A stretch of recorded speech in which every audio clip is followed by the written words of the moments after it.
भला हुआ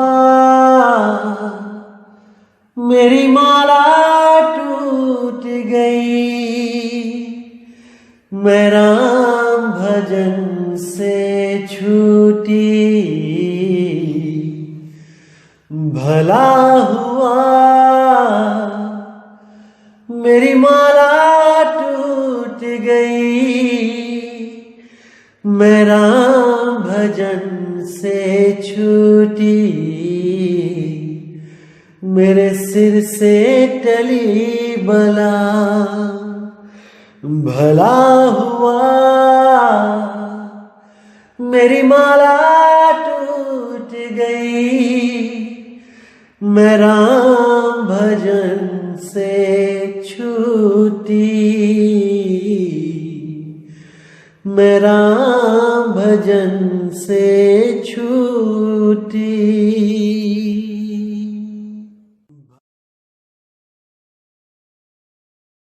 नमस्कार मेरे प्यारे भाइयों, मेरे परमात्मा के प्यारे जीव हंसों। मैं हमेशा मालिक से यही दुआ करूंगा कि आप सब मेरे भाइयों का विवेक पहले से ज्यादा और ज्यादा और ज्यादा से ज्यादा बढ़ता ही जाए। बस मेरे दिल की यही अरदास है कि ऐसी कोई चीज ना रहे जो आपको समझ ना आए। हर चीज आपको बिल्कुल क्रिस्टल क्लियर होती जाए।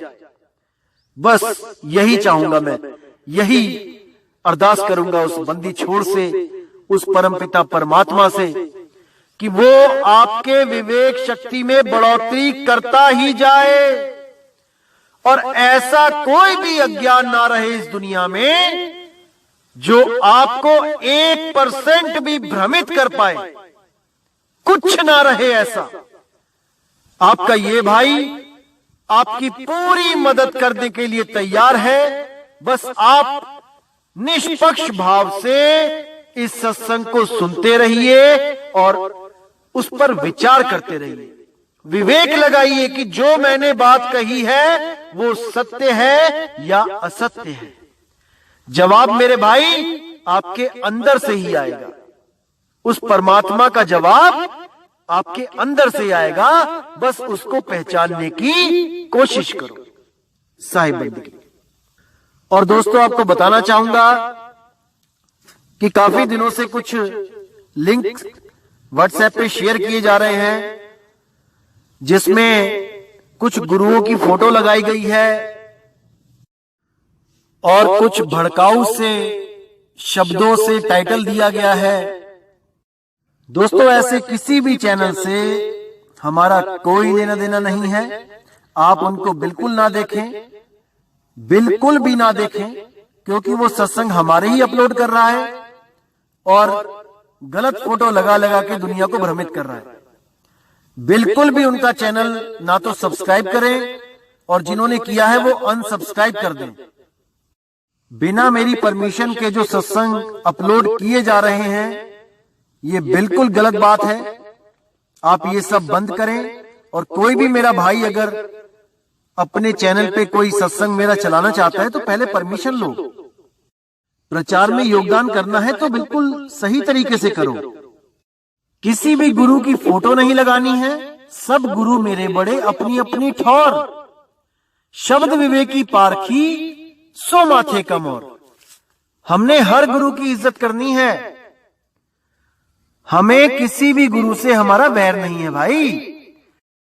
हर गुरु अपनी अपनी सीमा में अपने अपने शिष्यों को ज्ञान दे रहा है। जहां तक उसकी पहुंच है वो अपने अपने शिष्यों को पहुंचा रहा है। क्या दिक्कत है इसमें? इसलिए मेरे भाई ये जो गलत काम है इसको बंद करो और अगर करना ही है तो सही से करो। जैसे मैं किसी की फोटो नहीं लगाता हूं, आप भी मत लगाएं। साहिब। तो भाइयों, आज जो वाणी लेंगे वो घट रामायण से है। तुलसीदास जी की जो रचना है, तुलसी साहिब हाथरस वाले। तो उस ग्रंथ पे जब पेज नंबर 59 पे देखेंगे तो वहां पे जो वाणी लिखी है, अंतर गुफा तहां चली जाऊं जहां साहिब के दर्शन पाऊं, पांचों नाम जीव जब भाखा, छठवां नाम गुप्त कर राखा। पांचों नाम काल के जानो, तब दानी मन शंका आनो। तो देखिए यहां पे बिल्कुल क्लियर है कि ये पांच नाम परमात्मा के द्वारा नहीं बताए गए हैं। ये पांचों नाम जीव के द्वारा उच्चारण किए गए हैं। जीव यानी एक मनुष्य, क्योंकि बाकी जीव तो 52 अक्षर उच्चारण कर ही नहीं सकते, केवल एक मनुष्य ही 52 अक्षर उच्चारण कर सकता है। इसीलिए उस जीव ने जब 5 अक्षरों को भाखा, तब वो अपने ही बनाए जाल में फंस गया। 52 अक्षर के ही इस अदृश्य जाल में फंस गया। और वो छठवां जो नाम है, जिसकी वजह से ये 5 नाम पैदा हुए हैं, वो गुप्त रह गया। वो गुप्त रह गया क्योंकि जीव उसके बारे में नहीं जान सकता। जब तक पीव आके उसको मूल ज्ञान ना समझा दे, तब तक जीव इन्हीं नामों में उलझा रहता है। चाहे वो ये 5 नाम होए, चाहे ये 5 से बनने वाले 5 लाख नाम हो जाएं, चाहे 5 करोड़ नाम हो जाएं, जीव इन नामों में ही उलझा रहेगा। अगर जीव को इस नाम के जाल से निकलना है तो भाई ऐसा गुरु ढूंढना पड़ेगा जो 52 के जाल को तोड़ सके, जो उस जाल से इस जीव को बाहर निकाल सके। जब 52 का टूटे डोरा, सहजे छूटे काल झकोरा। फिर नहीं आवे फिर नहीं जावे, और सार शब्द में रहा समावे। उस सार शब्द रूपी परमात्मा में ही सुरती हमेशा के लिए समा जाती है। उसका आवन जावन खत्म हो जाता है, वो मुक्त हो जाती है। अरे सुरत फंसी संसार में, तासे पर गए दूर। सुरती बांध स्थिर करो, 8 पहर हुजूर। कहां स्थिर करना है? शब्द में स्थिर करना है। शब्द ही वो स्थान है, शब्द ही वो परमात्मा है, शब्द ही वो वस्तु है, जो गुप्त वस्तु बिना वेदी गुरु के नहीं मिल सकती, मिल ही नहीं सकती। इसलिए बिना गुरु के अगर कोई कहे कि मुक्ति चाहिए, नहीं मिल सकती। कितनी ही किताबें पढ़ लो, कितने ही ग्रंथ पढ़ लो, कितने ही वेद पुराण गीता भागवत बीजक कबीर मंसूर कबीर सागर जो मर्जी पढ़ लो, आप केवल शब्द ही पढ़ सकते हो। उसके गुप्त भेद गुप्त राजों को नहीं जान सकते जब तक वो स्वयं बंदी छोड़ाकर भेद ना बता दे। और जो गुरु 52 से अलग नहीं कर सकते अपने शिष्य को, वो काल के ही दूत हैं। जो नर पड़े 52 के फेरा, सो नर जानो काल के चेरा। वही काल के चेले हैं, वही काल के दूत हैं जो 52 अक्षरों में उलझे हुए हैं और दूसरों को भी उलझा देते हैं। तो आगे कहते हैं, निर्गुण निराकार निर्बानी, धर्म रायो 5 बखानी। जीव नाम निज कहे बिचारी, जान बूझ दानी झक मारी। जाओ जीव यह राह तुम्हारी, हम नहीं रोकें बात बिचारी। अब यहां क्लियर है कि जो निर्गुण निराकार, जो निरंजन है, ये जितने अधूरे गुरु हैं, ये सब उसी के साथ जोड़ते हैं कि परमात्मा निराकार है, परमात्मा निर्गुण है, ज्योति स्वरूपी है। इसी में उलझाते हैं। इसीलिए इनसे बचने के लिए कबीर साहब ने जो उपदेश दिया है कि ऐसे गुरुओं से भाई बच के रहो और केवल उस गुरु की शरण में लगो जो शब्द भेदी गुरु है, जो अक्षर भेदी गुरु नहीं है कि चंद अक्षरों के बने हुए नाम पकड़ा दिए अपने शिष्य को जीवन बर्बाद करने के लिए। नहीं भाई, ऐसा गुरु हमें नहीं चाहिए।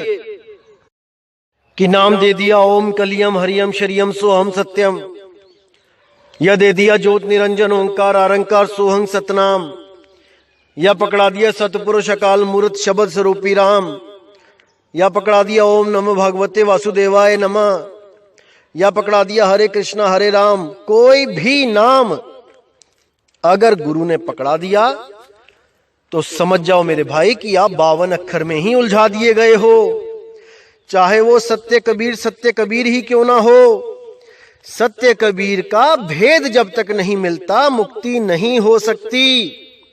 लेकिन जब तक सत्य कबीर का भेद ना मिल जाए, इसको भी एक आसरा समझो।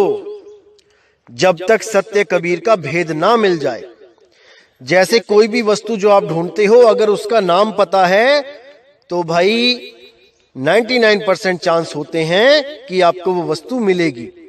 और अगर कुछ ढूंढने लग जाओ और उसका नाम ही नहीं पता और कोई पूछे भी तो भैया क्या ढूंढ रहे हो, जब नाम ही नहीं पता तो क्या बताओगे कि क्या ढूंढ रहा हूं, वो नहीं मिल पाएगा। इसीलिए बोला है आदि नाम है सत्य कबीरा। आदि नाम पहचानो भाई, जब तक उसको पहचानोगे नहीं, जब तक उसका नाम नहीं जानोगे, वस्तु नहीं मिलेगी। इसीलिए बोला गया है कि पहले वस्तु का नाम जान लो, फिर करो वस्तु का मोल, फिर उसको ढूंढो। जैसे घर से कुछ निकलते हो सामान लेने के लिए, तो पहले दिमाग में एक नाम होता है कि इस नाम की वस्तु हमें चाहिए। अब वही नाम की जो वस्तु है वो लेने जब आप जाते हो तो दुकान से आप वस्तु लेके आते हो, नाम लेके नहीं आते हो कि उसने वही नाम पकड़ा दिए जपने के लिए। कि गए थे सत्य कबीरा लेने तो गुरुजी ने भी सार नाम के नाम पे दे दिया सत्य कबीरा कि जपी जाओ इसको सत्य कबीरा। मूर्खता है ये, मूर्खता। बिल्कुल नहीं फंसना है दोस्तों इस जाल में, बिल्कुल नहीं। और आपको बताना चाहूंगा, जो द्वारों का जाल काल के द्वारा बनाया गया है, नकली द्वारों का, 12वां द्वार, 13वां द्वार, 14वां द्वार, 15वां द्वार, 16वां द्वार, ये सब भरम जाल है मेरे भाई, सब भरम जाल है। आपने इस वाणी पे पूरा गौर से विवेक लगाना है, विचार करना है, आपको समझ में आ जाएगा कि कैसा जाल बुना गया है। कितने ही गुरु यहां इंगला पिंगला सुषमना को 10वां द्वार बता के अपने शिष्यों को उलझा लेते हैं। वो आंखों के बीच त्रिकुटी में ही ध्यान लगवाते हैं सारी उम्र और कहते हैं कि वहीं पर ज्योत जगेगी, वहीं पे परमात्मा मिलेगा, वही अमृत है, वहीं पे अनहद नाद रूपी अमृत झनकार सुनाई देगी। इसी में अपने शिष्यों को सारी उम्र के लिए उलझा देते हैं और उनके शिष्य ये सोचते रहते हैं कि देखो हमारे कितने अच्छे भाग है जो हमें सतगुरु मिला। लेकिन बेचारे वो जीव वो नहीं समझ पाते कि उनको सतगुरु नहीं, उनको काल का दूत मिल गया है जो आपकी सुरती को उस त्रिवेणी के घाट में लगा के बैठा दिया है, जिसने जहां पर काल का वास है। करनैनो दीदार महल में प्यारा है में भी बोला गया है कि निज मन करत जहां ठकुराई सो नैनन पिछवाड़ा है। इन नैनों के पीछे निज मन यानी कि काल बैठा है। गलती से भी कोई आंखों के पीछे जो दरवाजा है उसमें परमात्मा ज्योत स्वरूपी ना समझ लेना। गलती से भी मत समझ लेना कि वहां ज्योत स्वरूपी परमात्मा बैठा है, नहीं तो आपको केवल और केवल निराशा ही हाथ लगेगी मेरे भाई। इसलिए इसको एक चेतावनी समझिए कि जो भी गुरु त्रिकुटी पे ध्यान लगाने को बोल देता है, जो 10वें द्वार को आंखों के पीछे बोलता है, इंगला पिंगला सुषमना को 10वां द्वार बोलता है, उस गुरु से सावधान हो जाओ मेरे भाई, सावधान हो जाओ। चाहे नाम कोई भी हो, चाहे वो सोहंग जपवा रहा हो श्वासों के द्वारा, चाहे वो 5 नाम जपवा रहा हो, चाहे 3 नाम जपवा रहा हो, अगर उसने त्रिकुटी में ध्यान लगवा दिया तो भाई अंत समय हाथ मलने के अलावा कुछ पल्ले नहीं रहेगा। इसलिए मेरे भाई वाणियों को समझो और उस असली दरवाजे की खोज करो जिसको शब्द द्वार बोला गया है, जो 11वां दरवाजा है और जो असली 10वें दरवाजे के पार है। वो आर नहीं है, वो शरीर के अंदर नहीं है। तो इस वाणी में हम देखेंगे कि कैसे काल ने जाल बना रखा है। कबीर साहब ने 10वें द्वार के पार 11वें द्वार का जिक्र किया है, वही सत्य है और सत्य से आगे जो चला जाता है उसके लिए कबीर साहब ने बोला है, आगे खोजे गिर पड़े, पीछे खोजे भुलाए, और सार शब्द से आगे खोजे बांधा जमपुर जाए। जो उस 11वें द्वार को यानी सार शब्द को छोड़ के कहीं और जाने की बात करता है, कुछ और ढूंढता है, वो मां के गर्भ में वापस आ जाता है। तो देखिएगा यहां पे वाणी क्या कहती है। द्वार भेद,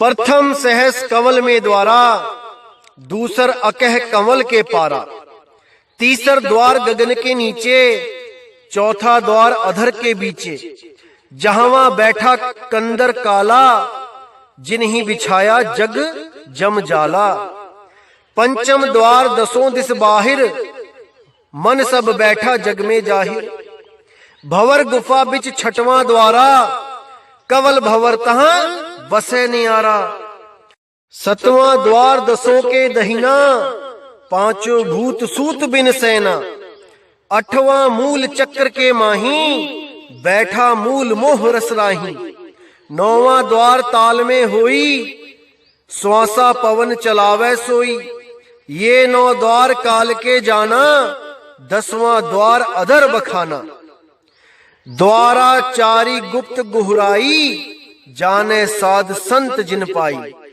ऐसे 14 भेद पुकारा, 15 द्वार सत्य के पारा, 16 खिड़की अगम निशानी, जामे सत साहिब की बाणी, ताके परे द्वार नहीं देखा, जहां एक साहिब नाम न भेखा, संत सैल वह अगम निशानी, बसे संत वही धाम अनामी।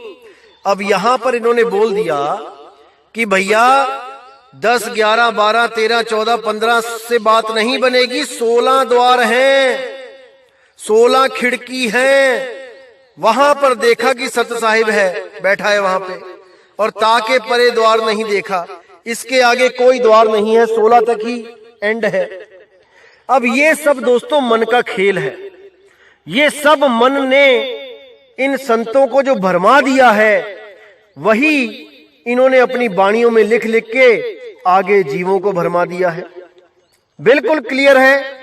कबीर साहब कहते हैं 10वें द्वार के पार जो 11वां द्वार है वही सत्य है, और वो कोई द्वार नहीं है कि दरवाजा है, वो तुम्हारा निज स्वरूप है। तुम्हें किसी द्वार में आने जाने की जरूरत नहीं रहेगी अगर तुम उस निज स्वरूप को प्राप्त कर लोगे। वही तुम्हारा निज स्वरूप है, उसी को भेद में रख के छुपा के उसको द्वार का नाम दे दिया, ताकि ये काल के दूत द्वारों के चक्कर में पड़े रहें और निज स्वरूप की इनको खबर ही ना हो। लेकिन कबीर साहब ने पूरा इशारा दिया है कि 9 द्वार संसार सब 10वें योगी साध, एकादश खिड़की बनी जानत संत सुजान। वो एकादश खिड़की यानी 11वां द्वार यानी कि वो शब्द रूप निज रूप, वो इन सब से न्यारा है। लेकिन काल ने ऐसा जाल बुना हुआ है कि जीव ज्यादा के चक्कर में कि मेरे गुरुजी 10 ही बताते हैं, उसके गुरुजी 11 बताते हैं तो वो पूर्ण हो गए, उसके गुरुजी 11 बताते हैं, किसी और के गुरुजी 12, 13, 14 बताते हैं तो वो पूर्ण हो गए, और वो आगे जाके 16 बताते हैं तो वो पूर्ण सतगुरु हो गए। अरे भाई कल को कोई 25, 30, 40, 50, 100 भी लिख देगा वाणियों में तो क्या करोगे? ज्यादा के चक्कर में भरम भूल में उलझ जाओगे, इस काल के जाल में फंस जाओगे मेरे भाई। निज रूप के अलावा, निज नाम के अलावा कुछ भी सत्य नहीं है। कोई 16, 15, 20 द्वार नहीं भाई। अरे 3 गुणों की भक्ति में भूल पड़े हो संसार। कहे कबीर निज नाम बिन कैसे उतरे पार।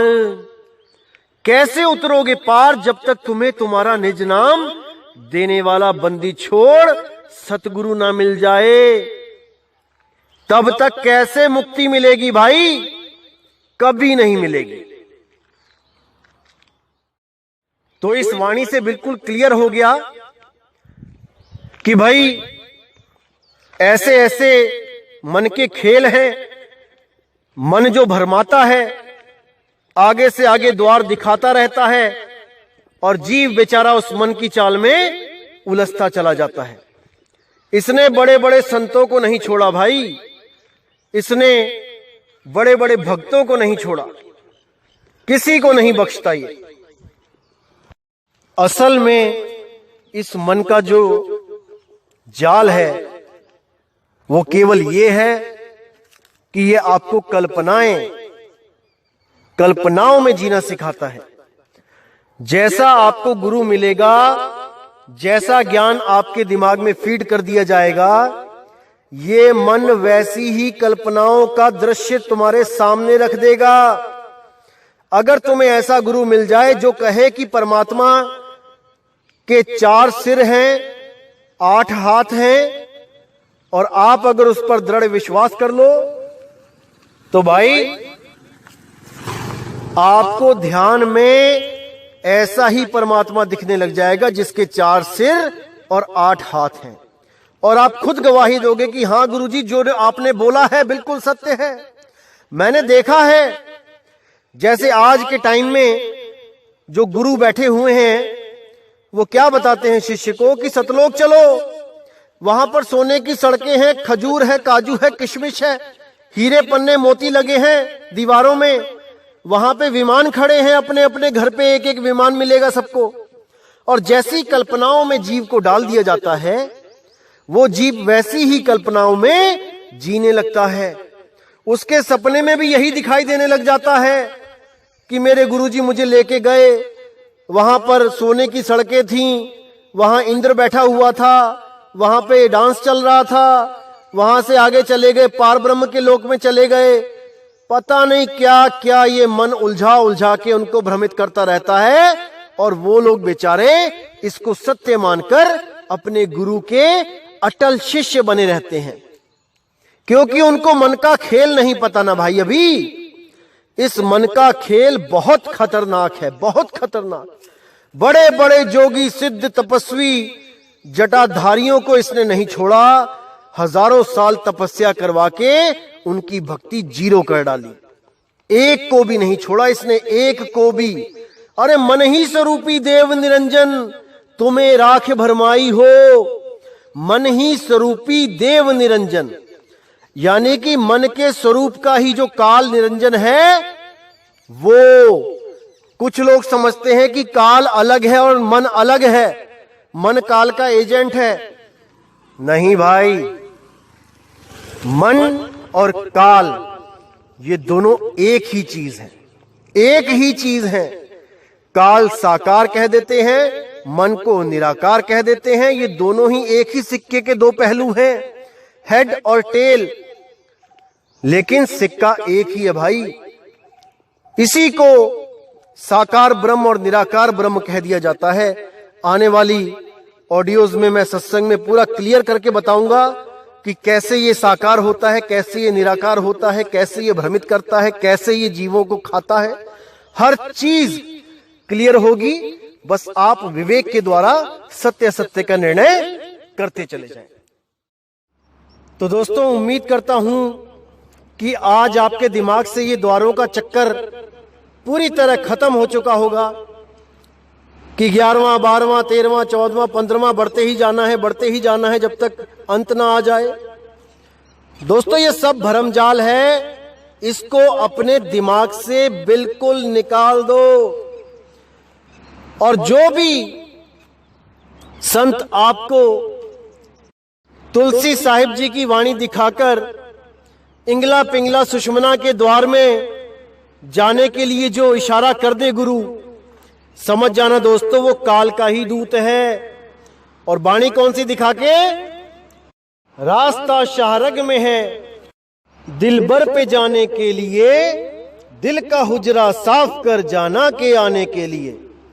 दोस्तों इस वाणी को दिखा दिखा के लोग भ्रमित करते हैं, ये अधूरे गुरु और ये इंगला पिंगला सुषमना में आपकी सुरती को लगा देते हैं, जो आपको हमेशा हमेशा के लिए भ्रमित कर देता है।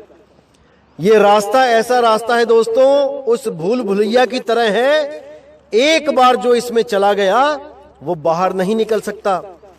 ब्रह्मा विष्णु महेश ने भी इसी इंगला पिंगला सुषमना में ध्यान लगाया था, जन्मों जन्मों तक वो भी इससे बाहर नहीं आ सके और बार बार गर्भ जून में अवतार धारण करते रहे। साहिब कहते हैं साधु सिद्ध त्रिदेव आदि सब 5 शब्द में अटके, मुद्रा साध रहे घट भीतर, फिर औंधे मुंह लटके। इन्हीं 5 नामों के द्वारा और 5 मुद्राओं में, जिसमें इंगला पिंगला सुषमना के अंदर जाने को भी एक मुद्रा कहा गया है, इन्हीं मुद्राओं में सब उलझे हैं, सब A to Z। इन्हीं से बाहर निकालने के लिए बंदी छोड़ सतगुरु को एक मनुष्य रूप धारण करके इस दुनिया में आना पड़ता है।